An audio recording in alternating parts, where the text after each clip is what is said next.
मुझसे लिखवा के ले लो। अगर आप लोग हर दिन प्रैक्टिस करेंगे तो आप लोग बहुत जल्द इंग्लिश सीख जाएंगे। अगर यहाँ पर मैं आपको बोलूँ मुझसे लिखवा कर ले लो, इसके लिए इंग्लिश में आप क्या बोलेंगे?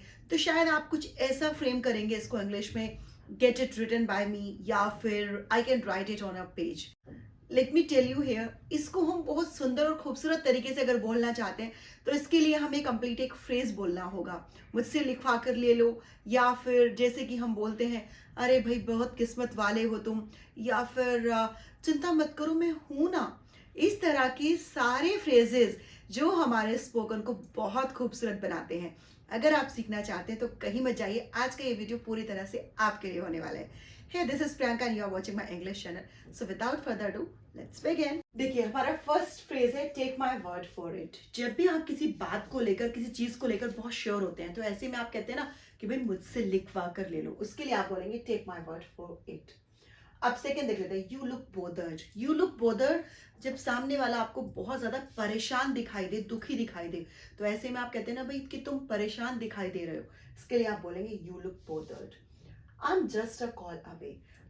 अगर आप किसी से फोन पे बात कर रहे हैं और सामने वाला आपको बहुत दुखी सा लग रहा है तो ऐसे में कई बार आप बोलते हैं ना कि भाई अगर कोई भी परेशानी हो तो मुझे बता देना, मैं तुमसे बहुत दूर नहीं, सिर्फ और सिर्फ एक कॉल दूर हूं।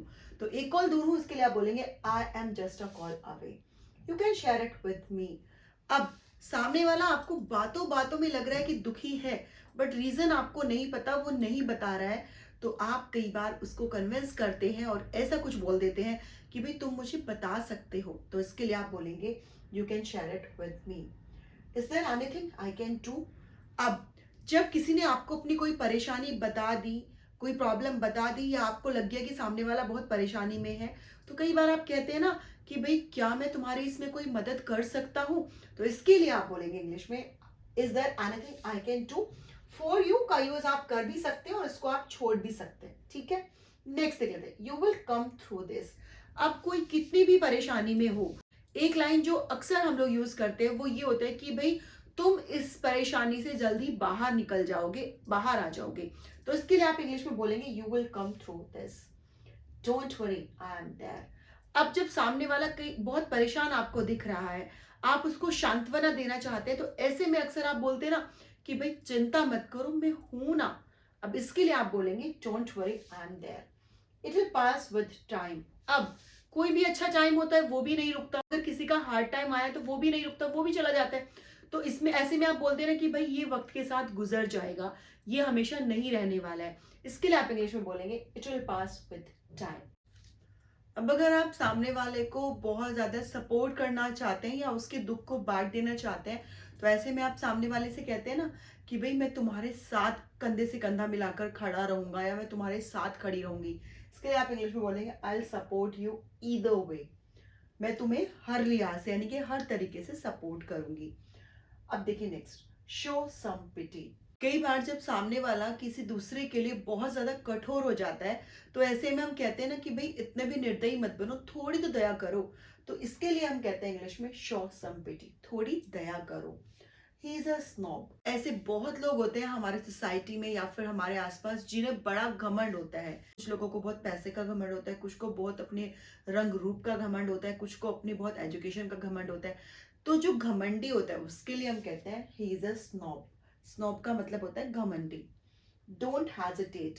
अगर सामने वाला आपसे कोई बात बोलने में बड़ा अटक रहा होता है या रुक रुक कर बोलता है, तो ऐसे में आप कहते हैं ना कि भाई हिचकिचाओ मत, इसके लिए आप इंग्लिश में बोलेंगे डोंट हेजिटेट।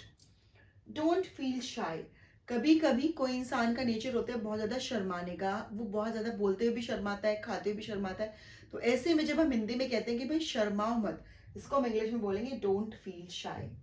Remind me. अगर आपको कोई बात ऐसी है कि जो बहुत जरूरी है, जिसको आपके लिए याद रखना, बट आपको लग रहा है कि कहीं आप भूल ना जाए उस बात को, ऐसे में कई बार सामने वाले से आप कहते हैं ना कि भाई मुझे याद दिला देना, उसके लिए आप इंग्लिश में बोलेंगे रिमाइंड मी।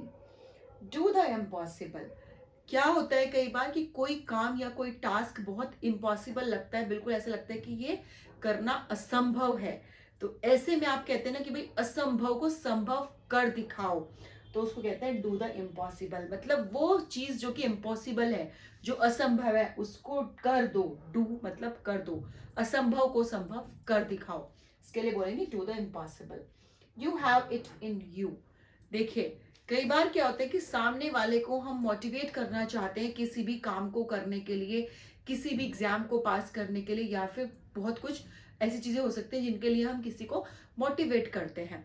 ऐसे में हम उसको कहते हैं मोटिवेट करने के लिए एक लाइन हिंदी में कि भाई तुम्हारे अंदर वो बात है, तुम ये कर सकते हो। तो तुम्हारे अंदर वो बात है, उसके लिए आप बोलेंगे you have it in you. See you again. जब आप किसी से मिलकर जाते हैं और आप उम्मीद करते हैं कि हम फिर से मिलेंगे, इसके लिए आप कहते हैं सी यू अगेन।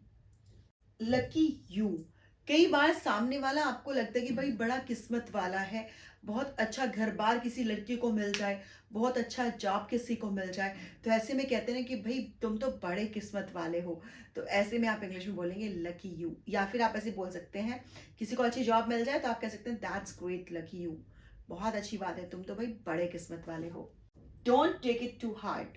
जब कभी सामने वाला आपको लगता है कि छोटी छोटी बातों को दिल पर लगाकर बैठ जाता है, दुखी हो जाता है, परेशान हो जाता है, तो ऐसे में आप कहते हैं ना कि भाई इन बातों को दिल पर मत लो। इसके लिए आप इंग्लिश में बोलते हैं don't take it to heart. What's going on. सामने वाले से अगर आपको पूछना है, बहुत दिनों बाद आप मिले हैं, कि भाई क्या चल रहा है लाइफ में आजकल, तो आप कहते हैं ना what's going on. Never mind. कभी कभी ऐसा होता है कि कोई आपको किसी एक पार्टी पे सपोज बुलाना भूल गया, या फिर अपने घर पे उसने कोई गेट टुगेदर रखी, वहां पर बुलाना भूल गया, तो सामने वाला कई बार बोल देते कि भाई मैं भूल गया तुम्हें बुलाना, इसके लिए मैं सॉरी बोलता हूँ। तो आप कहते हैं कि कोई बात नहीं, मेरे लिए कोई बड़ी बात नहीं है, या फिर मैं इस बात को बहुत ज्यादा नहीं सोचता हूँ। तो ऐसे में आप कहते हैं ना कोई बात नहीं, इसके लिए आप इंग्लिश में बोलेंगे नेवर माइंड। Believe me. कभी कभी क्या होता है कि सामने वाले को आप कोई बात बताते हैं और सामने वाला आपकी उस बात पे भरोसा नहीं करना चाहता, तो ऐसे में आप सामने वाले से कहते हैं कि भाई मेरा भरोसा करो या मेरा विश्वास करो। इसके लिए आप इंग्लिश में बोलेंगे बिलीव मी। What for. अब सामने वाला कहे कि भाई मैं तुम्हारा भरोसा करूं, किस लिए करूं, तो जब आपको ऐसा बोलना हो कि भाई किस लिए करूं, उसके लिए आप इंग्लिश में बोलते हैं what for. What's up with you. अब व्हाट्सएप विद यू ये आप सामने वाले को तब बोलते हैं अगर आप बहुत टाइम बाद मिले हैं और आप पूछना चाहते हैं कि भाई तुम्हारी लाइफ में चल क्या रहा है, तो इसके लिए आप बोलते हैं व्हाट्सएप विद यू।